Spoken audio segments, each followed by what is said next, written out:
Serampore girls, তোমরা screen দেখতে পাচ্ছ তো? আনমিউট করে বলো।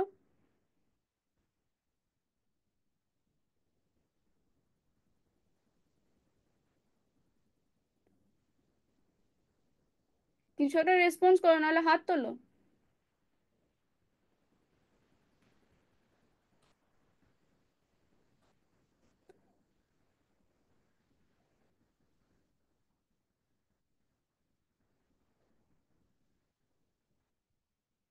শ্রীরামপুর গার্লস হাই স্কুল, তোমরা স্ক্রিন দেখতে পাচ্ছ তো? স্ক্রিন দেখতে পাচ্ছ? আমার ভয়েস শুনতে পাচ্ছ?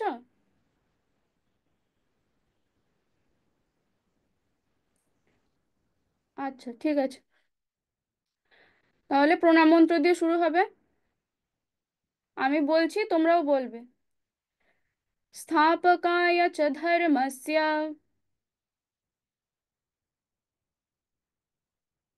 তো তোমরা বলছো কিনা আমি না বুঝতে পারছি না, তাই আনমিউট করো।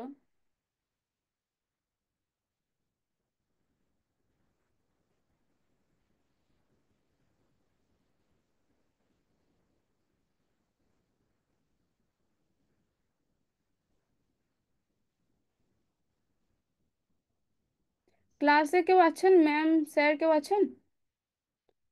তাহলে বলো আনমিউট করতে।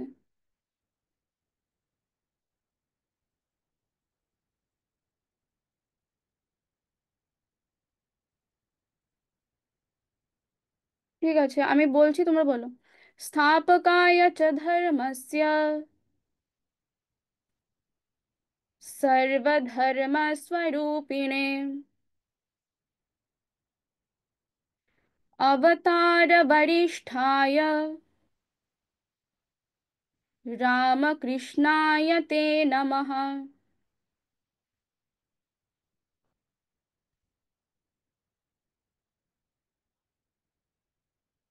শারদা মায়ের মন্ত্র। यथाग्निर्दाहिका शक्ति रामकृष्णे स्थिता हि या सर्वविद्या स्वरूपान्तां शारदां प्रणमाम्यहम्।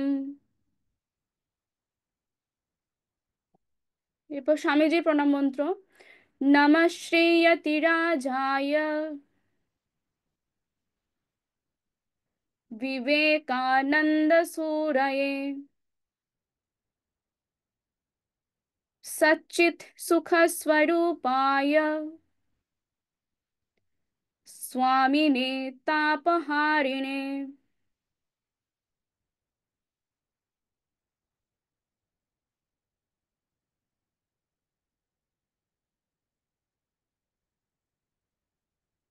আগের দিন আমরা আমি বলছিলাম, কি পড়ছিলাম যে আমাদেরকে সবাইকে কি কর্ম করতে হবে, কর্মে উদ্যমী হতে হবে, এগুলোই পড়ছিলাম তো। তো সেই রিলেটেড দুটো সুভাষিতম আছে। তো সুভাষিতমগুলো একটু পড়ি আমরা। কি বলছে? আলস্যম হি মনুষ্যানাম। তোমরা এগুলো লিখে নিতে পারো, লিখে নাও। আর আমি বলছি, তোমরা একবার করে বলবে, তাহলে পড়তে সুবিধা হবে তোমরা যখন পড়বে এটা। কি বলছে? আলস্যম হি মনুষ্যানাম শরীরস্থো মহান রিপুঃ নাস্ত্যুদ্যম সমো বন্ধুঃ কৃত্বা ইয়ং নাবসীদতি। এটা একটা সংস্কৃত শ্লোক। কি বলছে দেখো। বলছে মনুষ্যানাম, মনুষ্যানাম মানে মানুষদের, মানুষের শরীরস্থ, মানুষের শরীরে অবস্থিত মহান রিপুহু, মহান মানে বড়, রিপুহু শব্দের অর্থ হচ্ছে শত্রু। তাহলে মহান রিপুহু, মহান বড় শত্রু আলস্যম হি, আলস্যতা, অলসতাই। উদ্যম সম বন্ধু নাস্তি, উদ্যমের মতো বন্ধু নেই। ইয়ম কৃত্বা, যাকে আশ্রয় করে, না অবসিদতি, যাকে আশ্রয় করে কখনো অবসন্ন হয় না। বলছে তাহলে শরীরে অবস্থিত অলসতাই মানুষের সব থেকে বড় শত্রু। উদ্যমের মতো বন্ধু নেই যাকে আশ্রয় করে মানুষ কখনো অবসন্ন হয় না। কি বলছো বলতো, যে অলসতাই, হ্যাঁ অলসতাই মানুষের শরীরে বর্তমান সব থেকে বড় শত্রু, অলসতা। তো বুদ্ধিমান ব্যক্তিও যদি অলসতার কারণে অনেক মানে অনেক যদি বুদ্ধিমান ব্যক্তি চুপচাপ বসে থাকে, অলসতায় দিন কাটায়, তাহলে কি হয়, অনেক সহজ কাজ, অনেক ছোট ছোট কাজও সে সম্পন্ন করতে পারে না। তো জীবনে অনেকটা পিছিয়ে পড়ে। তো অন্যদিকে দেখো উদ্যম, যদি কাজে উদ্যম থাকে, তো উদ্যমের মতো কিন্তু বন্ধু হয় না। যাকে আশ্রয় করে, উদ্যমকে আশ্রয় করে অতি সাধারণ মানুষও জীবনে অনেক উচ্চ পর্যায়ে পৌঁছাতে পারে। তাই উদ্যমী হতে হবে, অলসতাটাকে দূর করতে হবে। আমাদের শরীরে অলসতাটাই হচ্ছে মেন শত্রু। তো তাকে দূর করে দিয়ে উদ্যমটাকে নিয়ে আসতে হবে, কাজে উদ্যমী হতে হবে, পড়াশোনায় উদ্যমী হতে হবে। তাহলে দেখবে জীবনে অনেক উন্নতি লাভ করবে। এটা তোমরা লিখেছো সবাই? লেখা হয়ে গেলে একটু হাত তোলো।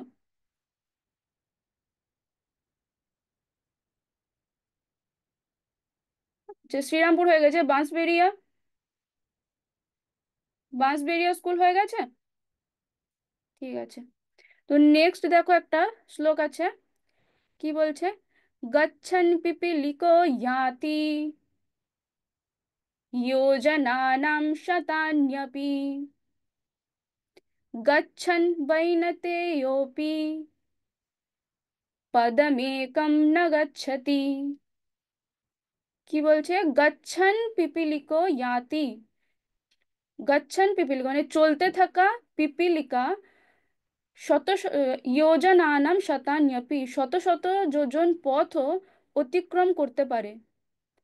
অগচ্ছন বৈনতেয়োপি কিন্তু না চললে গরুর পাখিও পদম একম না গচ্ছতি এক পাও এগোতে পারে না, পদম একম না গচ্ছতি এক পাও এগোতে পারে না।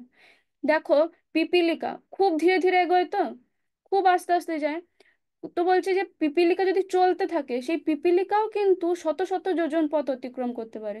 যোজন, এই কথাটা হচ্ছে প্রাচীনকালে দূরত্ব পরিমাপের ক্ষেত্রে একক হিসেবে ব্যবহার করা হতো, যোজন। এখন আমরা কি কিলোমিটার ব্যবহার করি, মাইল, কিলোমিটার। তো সেটা, এইটা হচ্ছে প্রাচীনকালে যোজন দিয়ে অতিক্রান্ত পথের মানে একক এটা। তো মানে এক যোজন ওই 12-13 কিলোমিটার মতো হয়। তো সেই রকম বলছে শত শত যোজন পথ অতিক্রম করতে পারে। কিন্তু গরুর পাখি মানে এমনিই দেখবে পাখি পিঁপড়ের থেকে তো আগে যায়, তাই তো। কিন্তু আবার গরুর পাখি হচ্ছে পাখিদের মধ্যে মানে খুব দ্রুত গতিতে এগোতে পারে গরুর পাখি। তো বলছে সে গরুর পাখি যদি না চলে, তাহলে কিন্তু সে এক পাও এগোতে পারবে না, কিন্তু পিপীলিকাও কিন্তু এগিয়ে চলে যেতে পারবে যদি সে চলতে থাকে। তো সেটাই বলছি যে এগিয়ে যেতে হবে, থেমে থাকলে চলবে না। এরকম একটা গল্প তোমরা শুনেছো হয়তো বা পড়ে থাকবে। ওই কচ্ছপ আর খরগোশের একটা গল্প আছে। তোমরা জানো গল্পটা, কচ্ছপ আর খরগোশের গল্প?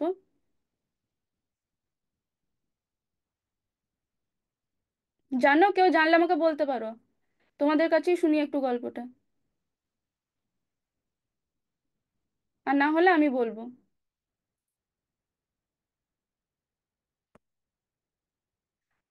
ঠিক আছে, আমি বলছি। একটা কচ্ছপ আর একটা খরগোশ, দুই বন্ধু বনের মধ্যে আছে, বনের মধ্যে থাকে ওরা। তো একদিন কচ্ছপ মানে খরগোশ বলছে কচ্ছপকে যে আমরা একটা কম্পিটিশন করি, দৌড়ের কম্পিটিশন করব। তো কচ্ছপ তো খুব ধীর গতিতে এগোয়, আর খরগোশ ওর থেকে, কচ্ছপের থেকে আগে আগে যায়। তো কচ্ছপে বললো ঠিক আছে তাহলে হোক কম্পিটিশন। এবার খরগোশ আর কচ্ছপ আহ, দুজনেই চলতে শুরু করলো। খরগোশ কচ্ছপের থেকে যথারীতি অনেকটা দূর এগিয়ে গেছে, অর্ধেকটা রাস্তা চলে যাওয়ার পর কচ্ছপ ভাবছে যে আহ, ঠিক আছে, খরগোশ ভাবছে যে কচ্ছপ তো এখন অনেকটা দূরে আছে, তাহলে আমি এখানে একটু ওই গাজর মানে খরগোশের প্রিয় খাবার কি গাজর, এসব খায় তো খরগোশ। তো খরগোশ ভাবছে তাহলে এখানে অনেক গাজর টাজর রয়েছে, আমি একটু খাই, ও আসুক ততক্ষণ। দিয়ে ও মানে খরগোশ করছে কি, ওই গাজর খানিকগুলো খেলো। এবার খাওয়ার পর অনেক খাওয়া হয়ে গেছে। আগের দিন আমি একটা শ্লোকে বলেছিলাম যে অল্পাহারি হতে হয়। তো যেহেতু বেশি খেয়ে নিয়েছে, তার এবার ঘুম চলে এসেছে। হ্যাঁ ঠিক আছে, তাহলে কচ্ছপ এখন আসুক, আমি একটু ঘুমিয়ে নিই। এবার সে ঘুমিয়ে গেছে। তখন কচ্ছপ কিন্তু আস্তে আস্তে আস্তে আস্তে ওই খরগোশের কাছাকাছি চলে এসেছে, দিয়ে ও দেখছে ইয়ে খরগোশ তো ঘুমাচ্ছে এখন, কিন্তু কচ্ছপ না থেমে সে কিন্তু এগিয়ে গেল। তো কিছুক্ষণ পর এবার খরগোশের ঘুম ভাঙে, খরগোশ দেখছে যে এখনো তো কই কচ্ছপকে দেখতে পাচ্ছি না, ঠিক আছে তাহলে ও আছে, পিছনে আছে হয়তো, আমি যাই এগিয়ে। গিয়ে দেখে যতটা পথ অতিক্রম করার কথা ছিল কচ্ছপ কিন্তু সেখানে পৌঁছে গেছে, খরগোশ তারপরে গিয়ে পৌঁছেছে, তাহলে ওখানে কচ্ছপ জিতে গেল। দেখো, খরগোশটা কি, খরগোশ তো এগিয়ে যেতেই পারতো, কিন্তু সে মাঝখানে রেস্ট নিয়ে নিল একটু, যে আমি একটু থাকি, অলসতা এলো তার। কিন্তু কচ্ছপ থেমে থাকলো না, সে একটু একটু একটু করে যেতে যেতে দেখা গেল সেই কিন্তু জিতে গেল। তাই তো। তাহলে সে যদি কচ্ছপ যদি ভাবতো যে না ও তো এখানে ঘুমাচ্ছে, তাহলে আমিও একটু রেস্ট নিয়ে নিই, তাহলে কি কচ্ছপ জিততে পারতো না। তো সুতরাং কি করতে হবে বলতো, অর্থাৎ কি বলছে যে আমাদেরকে নিরন্তর চেষ্টা করতে হবে, অনেক ছোট ছোট কাজ করেও কিন্তু অনেক দূর এগিয়ে যাওয়া যায়। কিন্তু যদি কোনো কাজ না করা হয়, তাহলে যতই ক্ষমতা থাকুক তার কোনো ফল পাওয়া যায় না। এখানে দেখো, যদি এই পিপিলিকা ইয়েটা দেখো, যদি পিপিলিকা চলতে থাকে, গরুর পাখি যদি থেমে থাকে, তাহলে গরুর পাখি কি এগোতে পারবে, পিপিলিকাকে হারাতে পারবে? পারবে না। ওখানে ওই গল্পটাতেও দেখো, যদি কচ্ছপ মানে খরগোশ যদি থেমে থাকলো, তো কচ্ছপকে মানে খরগোশের তো দূর মানে কচ্ছপের থেকে বেশি তাড়াতাড়ি যেতে পারে, কিন্তু তার ক্ষমতাও বেশি, খরগোশের ক্ষমতা বেশি কচ্ছপের থেকে। কিন্তু কি করলো, সে অলসতা তার অলসতা এলো, অলসতায় সময়টা অতিবাহিত করলো, ফলে কি হলো, সে কচ্ছপের কাছে হেরে গেল। তাই যতই ক্ষমতা থাকুক, ক্ষমতা ছিল কিন্তু সে জিততে পারলো না, তাই সবসময় কাজ করে যেতে হবে, তাহলে কিন্তু ফল পাওয়া যাবে। তো সুতরাং কি, কাজ করতে হবে, কাজে কি হতে হবে, উদ্যমী হতে হবে, নিজের অন্তরে থাকা যে অসীম শক্তিটা আছে, সেই অসীম শক্তিটাকে অসীম শক্তির সাথে নিজেকে পরিচিত হতে হবে। স্বামীজি বলছেন যে অনন্ত শক্তি কিন্তু আমাদের মধ্যেই আছে, আমাদের সকলের মধ্যে কিন্তু অনন্ত শক্তি আছে, শুধু সেটাকে বাইরে বের করে নিয়ে আসতে হবে। হ্যাঁ, তোমাদের এইটা লেখা হয়েছে এই শ্লোকটা? ঠিক আছে। তো সেই শক্তিটাকে বের করে নিয়ে আসতে হবে। এরকম একটা গল্প বলি, শোনো। একটা সিংহ শাবকের গল্প। সিংহ শাবক, শাবক শব্দের অর্থ হচ্ছে কি বাচ্চা, মানে সিংহের বাচ্চার গল্প একটা। তো একদিন একটা গর্ভাবস্থায় এক সিংহী শিকারের খোঁজে বাইরে গেল। এবার দূরে সে একদল মেষ দেখতে পেল, মেষ মানে হচ্ছে ভেড়া। তো মেষ দেখতে পেল, সিংহী কি করলো, ওই মেষগুলোকে দেখে তাদেরকে আক্রমণ করার জন্য লাফ দিল। এরপর যেহেতু সিংহীটা গর্ভাবস্থায় ছিল, হ্যাঁ, তো সিংহী কি হলো, মারা গেল। গর্ভাবস্থায় ছিল তাই সে লাফ দেওয়াতে সে মারা গেল। এরপর একটা বাচ্চা সিংহের জন্ম হলো, মাতৃহীন বাচ্চা সিংহ জন্মগ্রহণ করলো। তো ওই মেষ দল কি করলো, ওই মাতৃহীন বাচ্চা সিংহটাকে রক্ষণাবেক্ষণ করতে লাগলো, ওদের কাছেই বড় হতে লাগলো। তো বাচ্চা সিংহটা মেষগুলোর সঙ্গে একসাথে থাকতে থাকতে থাকতে তাদের সাথে বড় হতে হতে আহ, মেষদের মতোই সে কি করলো, ঘাস পাতা খেতে লাগলো, ঘাস পাতা খেয়ে জীবন ধারণ করতে লাগলো। তো সিংহ আসলে কি খায়, ও তো মাংস খায় সিংহ, কিন্তু সে থাকছে কাদের সাথে, মেষগুলোর সাথে থাকছে ছোটবেলা থেকে। সে মেষদের সাথে থাকতে থাকতে সে নিজেকে আহ, সে মেষরা যেরকম ভাবে জীবন ধারণ করতে লাগলো, ওই সিংহের বাচ্চাটাও সেইভাবেই জীবন ধারণ করতে লাগলো, ঘাস পাতা খেতে লাগলো, মেষদের মতোই চিৎকার করতে লাগলো। এবার সে যখন বড় হচ্ছে, বড় হওয়ার সঙ্গে সঙ্গে তার চেহারাটা কিন্তু সিংহের মতোই হচ্ছে, কিন্তু সে নিজেকে মেষ বলে ভাবতে শুরু করলো। তো এইভাবে দিন যেতে লাগলো। হঠাৎ একদিন আর একটা প্রকাণ্ডকায় সিংহ শিকারের খোঁজে সেখানে উপস্থিত হলো। কিন্তু সে দেখে, ওই সিংহটা একটা জিনিস দেখে আশ্চর্য হলো যে ওই মেষ দলের মধ্যে একটা সিংহ রয়েছে, এবং সেও তাকে দেখে ওই মেষগুলোর মতোই নিজেকে বাঁচাতে ছুটে পালিয়ে যাচ্ছে। তো তখন সিংহটা মেষদের মতোই আচরণকারী যে সিংহটার কাছে গিয়ে তাকে বুঝিয়ে দেওয়ার চেষ্টা করলো যে তুমি সিংহ, তুমি মেষ নও। কিন্তু যেমনি সিংহটা কাছে যায়, তখনই ওই মেষ দল ছুটে পালিয়ে গেল। আর মেষ দলের সঙ্গে ওই মেষ সিংহটিও ছুটে পালাতে শুরু করলো। কিন্তু ওই যে প্রকাণ্ডকায় যে সিংহটা এসেছিল সে কিন্তু হাল ছাড়লো না, সে ওই মানে ওই মেষ সিংহটাকে তার আসল রূপটা, তার আসল চরিত্রটা কি, সে যে সিংহ সেটা বুঝিয়ে দেবে, তাই সেটা বুঝিয়ে দেওয়ার সংকল্প করলো যে আমি ওকে বুঝিয়েই ছাড়বো। তো সে ওই মেয়ে সিংহটা কোথায় থাকে, কি করছে, কোথায় কখন কোথায় যাচ্ছে, এসব লক্ষ্য করতে থাকছে। তো একদিন মেয়ে সিংহটা এক জায়গায় ঘুমাচ্ছে দেখে সে ওই মানে ওই বড় সিংহটা সে কি করলো, এক লাফ দিয়ে তার কাছে গিয়ে পড়লো। দিয়ে গিয়ে বলছে যে আরে তুমি মেষপালের সঙ্গে থাকতে থাকতে তুমি নিজের স্বভাব কেন ভুলে যাচ্ছ? তো তুমি তো মেষ নও, তুমি তো সিংহ। তো সিংহ, মেষ সিংহটা তখন বলে যে কি বলছো, আমি তো মেষ, আমি সিংহ কিভাবে হব? তো সে কোনো মতে বিশ্বাস করতে চাইছে না যে সে সিংহ, বরং সে ভাবছে সে মেষ মনে করে সে মেষদের মতোই চিৎকার করতে থাকছে। এরপর সিংহটা তখন কি করলো, তাকে টেনে একটা হ্রদের ধারে নিয়ে গেল। হ্রদের ধারে নিয়ে গিয়ে জলেতে তাদের প্রতিবিম্বটা দেখাচ্ছে। প্রতিবিম্বটা দেখালো, বললো দেখো এইটা হচ্ছে আমার প্রতিবিম্ব আর এটা হচ্ছে তোমার প্রতিবিম্ব। তো সিংহ, ওই মেষ সিংহটা তখন দেখে যে হ্যাঁ সত্যিই তো, দুজনেই তো একই রকম দেখতে, সিংহটাও যেরকম দেখতে আমিও তো সেরকম দেখতে। তখন ওই সে বুঝতে পারলো যে তার মানে মনের মধ্যে হ্যাঁ জ্ঞানোদয় হলো যে হ্যাঁ আমি তো সিংহ, আমি মেষ নই। তখন সে ওই সিংহের মতো চিৎকার করতে শুরু করলো। তার আসল রূপটা সে বুঝতে পারলো, দিয়ে সে সিংহের মতো চিৎকার করতে লাগলো। মেষদের মতো চিৎকার সে ভুলে গেল। তো এই গল্পটা থেকে কি বোঝা যাচ্ছে যে আমাদের অন্তরে, আমাদের প্রত্যেকের মনে অসীম শক্তি আছে। সেই শক্তিটার সাথে আমাদেরকে পরিচিত হতে হবে এবং সেই শক্তিটাকে বাইরে বের করে আনতে হবে। দেখো এখানে সিংহ, সে প্রথমে কিন্তু বুঝতে পারছিল না যে সে সিংহ, সে মনে করছে আমি মেষ। কিন্তু যখন সে জানতে পারলো যে না আমি তো সিংহ, তখন তার ভিতর থেকে তার আসল রূপটা, আসল চরিত্রটা বেরিয়ে আসলো। হ্যাঁ। তো স্বামীজি বলছেন যে তোমরা সিংহ স্বরূপ, তোমরা আত্মা, শুদ্ধ, অনন্ত ও পূর্ণ। জগতের মহাশক্তি তোমাদের ভিতর, জগতের মহাশক্তি তোমাদের ভিতরেই আছে, শুধু সেটাকে বাইরে বের করে আনতে হবে। সুতরাং কি, বুঝতে পারছো যে সকল জ্ঞান কিন্তু আমাদের মধ্যেই রয়েছে। এখন প্রশ্ন, যে প্রশ্ন করতে পারো যে উম, আচ্ছা সব জ্ঞান যদি আমাদের মধ্যে রয়েছে তাহলে কেন আমরা পড়াশোনা করছি? সব, আমরা তো সব কিছুই জানি, সব জ্ঞান আমাদের মধ্যে আছে মানে আমরা সব কিছু জানি, তাহলে কেন আমরা পড়াশোনা করছি? তাই তো। কারণ হচ্ছে আমাদের অন্তরে জ্ঞান আছে, তোমাদের সকলের অন্তরে জ্ঞান আছে, কিন্তু সেই জ্ঞানটা আছে কি অজ্ঞান নামক একটা চাদরে আবৃত আছে। অজানা, অজ্ঞান নামক একটা চাদরে আবৃত আছে, সেই আবরণটাকে সরাতে পারে কে? পড়াশোনা। তোমরা যত পড়াশোনা, দেখো তোমরা আস্তে আস্তে ক্লাস বাড়ছে, অনেক কিছু তোমরা জানতে না, কিন্তু সেই জানাগুলো দেখো আস্তে আস্তে বাড়ছে, অনেক কিছু তোমরা জানতে পারছো। তাই তো। তো সেই কি করে জানছো? পড়াশোনা করতে করতেই জানছো, অনেক কিছু শিখছো।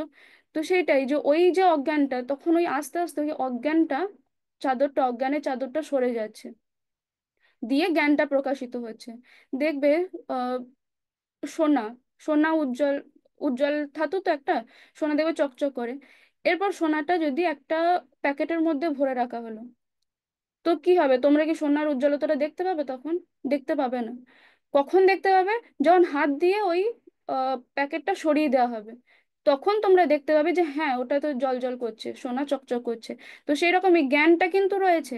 এরপর সেই জ্ঞানের, অজ্ঞানের যে চাদরটা আবৃত করা আছে, সেই চাদরটাকে সরানোর জন্য পড়াশোনা করতে হবে।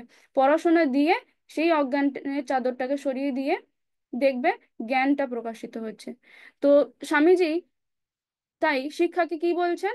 বলছেন যে শিক্ষা হলো মানুষের মধ্যে ইতিমধ্যে বিদ্যমান পূর্ণতার প্রকাশ। Education is the manifestation of perfection already in man. ইতিমধ্যেই বিদ্যমান আছে। হ্যাঁ, শিক্ষা। তো শিক্ষার ইতিমধ্যে বিদ্যমান যে জ্ঞানটা আছে, সেই জ্ঞানটা প্রকাশ করবে কে? শিক্ষা। তো স্বামীজি বলছেন যে কোনো জ্ঞান বাইরে থেকে আসে না, সব জ্ঞান কিন্তু মানুষের মধ্যেই আছে, মানুষের অন্তরের মধ্যেই আছে। তো তোমরা আহ মাধ্যাকর্ষণ শক্তি পড়েছো? মাধ্যাকর্ষণ শক্তি সম্পর্কে জানো? বিজ্ঞান বইতে পড়েছিলে? পড়েছো কি তোমরা মাধ্যাকর্ষণ শক্তি? পড়েছো? তাহলে একজন বলো মাধ্যাকর্ষণ শক্তিটা কি। আনমিউট করো, দিয়ে বলো।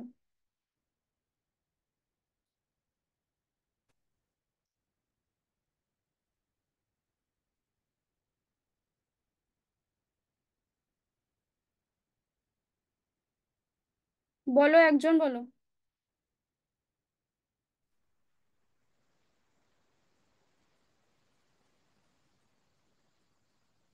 শ্রীরামপুর গার্লস, শুনতে পাচ্ছি না আমি তোমাদের কথাটা।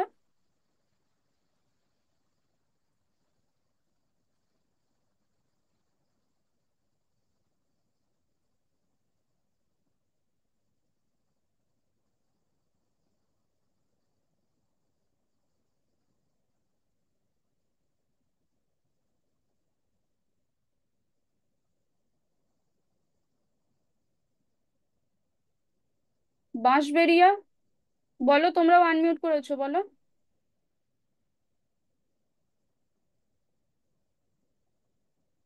শোনা যাচ্ছে না তোমাদের কথা।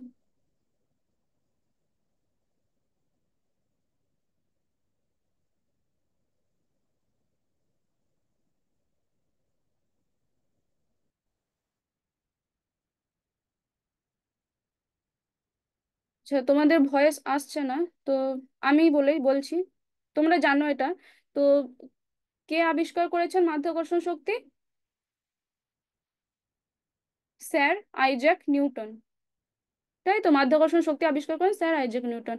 তো নিউটন একদিন একটা আপেল গাছের তলে বসেছিল, তখন একটা আপেল গাছ থেকে তার কাছাকাছি এসে পড়লো। তো নিউটন ভাবলেন যে কেন আপেলটা সোজা নিচে এসে পড়লো, কেন অন্যদিকে চলে গেল না, বা কেন উপরে উঠে গেল না। এই প্রশ্ন থেকেই তার মনের মধ্যে মাধ্যাকর্ষণ মানে মহাকর্ষ সম্পর্কে চিন্তা শুরু হলো। তো সেই চিন্তা করতে করতে তিনি আবিষ্কার করলেন যে পৃথিবীতে একটা শক্তি আছে, একটা টান আছে। পৃথিবী সমস্ত কিছুকে তার কেন্দ্রের দিকে আকর্ষণ করে রেখে দেয়। তাই তো, এটাই পড়েছিল তো, যে পৃথিবী সবকিছুকে তার কেন্দ্রের দিকে আকর্ষণ করে রেখে দেয়। এই যে টানটা, এই আকর্ষণটাই হচ্ছে মাধ্যাকর্ষণ। এই টানের জন্যই আহ কোনো কিছু ওপরের দিকে ছুঁড়লে সেটা নিচে এসে পড়ে। আমরা মাটিতে হাঁটাচলা করছি, বাড়ি ঘর সব মাটিতে রয়েছে এই টানটার জন্যই। তো স্বামীজি বলছেন কি যে আমরা বলি যে নিউটন নাকি, হ্যাঁ, কি আমরা কি বলি, যে নিউটন মাধ্যাকর্ষণ শক্তির আবিষ্কার করেছেন। তো উহা কি এক কোণে বসিয়া তাহার জন্য অপেক্ষা করিতেছিল? এরকম কোনো ব্যাপার যে নিউটন আহ, আসার অপেক্ষা করছিল, কখন নিউটন আসবে, আপেল গাছের তলায় বসবে, একটা আপেল পড়বে আর মাধ্যাকর্ষণ শক্তি আবিষ্কৃত হয়ে যাবে? এরকম কোনো ব্যাপার না। তো বলছেন না, উহা তাহার নিজ মনেই অবস্থিত ছিল। সময় আসিল, অমনি তিনি উহা দেখিতে পাইলেন। মানুষ যত প্রকার জ্ঞান লাভ করিয়াছে, সবই মন হইতে। জগতের অনন্ত পুস্তকাগার তোমারই মনে। বহির্জগৎ সকল বহির্জগৎ কেবল তোমার নিজ মনকে অধ্যয়ন করিবার উত্তেজক কারণ, উপলক্ষ মাত্র। তোমার নিজ মনই সর্বদা তোমার অধ্যয়নের বিষয়। বুঝলে? বলছে আপেলের পতন নিউটনের পক্ষে উদ্দীপক কারণ স্বরূপ হইল। তখন তিনি নিজের মন অধ্যয়ন করিতে লাগিলেন। তিনি তাহার মনের ভিতর পূর্ব হইতে অবস্থিত ভাব পরম্পরা আর একবার সাজাইয়া উহাদের ভিতর একটি নতুন শৃঙ্খলা আবিষ্কার করিলেন। উহাকেই আমরা মাধ্যাকর্ষণের নিয়ম বলি। এই মাধ্যাকর্ষণের ব্যাপারটা নিউটনের মনে পূর্ব থেকেই ছিল। শুধু কি বাইরে থেকে ওই আপেলটা পড়লো তখন ইনি আবার চিন্তা ভাবনা করতে লাগলেন, অধ্যয়ন করতে লাগলেন ব্যাপারটা নিয়ে। তখন তিনি এই আহ, জিনিসটা আবিষ্কার করতে পারলেন। তিনি আবিষ্কার করতে পারলেন যে মাধ্যাকর্ষণ বলে একটা মাধ্যাকর্ষণের নিয়মটা তিনি আবিষ্কার করলেন। তো উহা আপেলে বা পৃথিবীর কেন্দ্রে অবস্থিত কোনো পদার্থে ছিল না। অতএব লৌকিক বা পারমার্থিক সমুদয় জ্ঞানই মানুষের মনে। অনেক স্থলেই উহারা আবিষ্কৃত হয় না, বরং আবৃত থাকে। যখন এই আবরণ ধীরে ধীরে সরাইয়া লওয়া হয়, তখন আমরা বলি আমরা শিক্ষা করিতেছি। এবং এই আবরণ অপসারণের কাজ যতই অগ্রসর হয়, জ্ঞানও ততই অগ্রসর হইতে থাকে। তোমরা যত শিখবে, তত তোমাদের ওই অজ্ঞানটা সরে গিয়ে জ্ঞানটা প্রকাশিত হবে। তো এই আবরণ যাহার ক্রমশ উঠাইয়া যাইতেছে, তিনি অপেক্ষাকৃত জ্ঞানী। যার, দেখো তোমরা দেখো আস্তে আস্তে যখন ক্লাস বাড়ছে অনেক কিছু জানছো, তো তোমাদের ওই অজ্ঞানটা সরে যাচ্ছে, দিয়ে জ্ঞানটা প্রকাশিত হচ্ছে। আস্তে আস্তে জ্ঞানী হচ্ছ তোমরা। তো আর যাহার আবরণ খুব বেশি রয়েছে, সে হচ্ছে অজ্ঞান। আর যাহার ভিতর হইতে অজ্ঞান একেবারে সরিয়া গেছে, তিনি হচ্ছেন সর্বজ্ঞ। তো পূর্বে অনেক, স্বামীজি বলছেন যে পূর্বে অনেক সর্বজ্ঞ পুরুষ ছিলেন, আমরা, আমার বিশ্বাস একালেও অনেক হইবেন, আর আগামী কল্পসমূহে অসংখ্য সর্বজ্ঞ পুরুষ জন্মাইবেন। চকমকি পাথরে যেমন অগ্নি নিহিত থাকে, মনের মধ্যেই সেইরূপ জ্ঞান রয়েছে। চকমকি পাথরে দেখবে, তখন পাথরে পাথরে ঘর্ষণে আগুন উৎপন্ন হয়। তো ওই আগুনটা, বলতে চাইছে যে তুমি কি আগুনটা দেখতে পাও? দেখতে পাও না, কিন্তু ওই আগুনটা ওই পাথরের মধ্যে নিহিত রয়েছে। ঘর্ষণ হলো, আর ওই আগুনটা বেরিয়ে আসলো। সেরকমই জ্ঞানটা আমাদের মধ্যে রয়েছে, শুধু সেটাকে পড়াশোনা করে সেই জ্ঞানটাকে ওই ঘর্ষণ করে ওই জ্ঞানাগ্নিকে প্রকাশ করতে হবে। বুঝেছো? সেই জ্ঞানাগ্নিকে প্রকাশ করতে হবে। তো আজকে তো 12টা 10 বেজে গেল। ঠিক আছে, সুতরাং কি আমাদেরকে কি করতে হবে? এগিয়ে যেতে হবে। তো আজকে এই পর্যন্তই থাক ক্লাসটা। আর তোমরা সবাই অ্যাটেন্ডেন্স দিয়েছো? আচ্ছা, দিয়ে দিয়েছো। ওম শান্তি শান্তি শান্তি।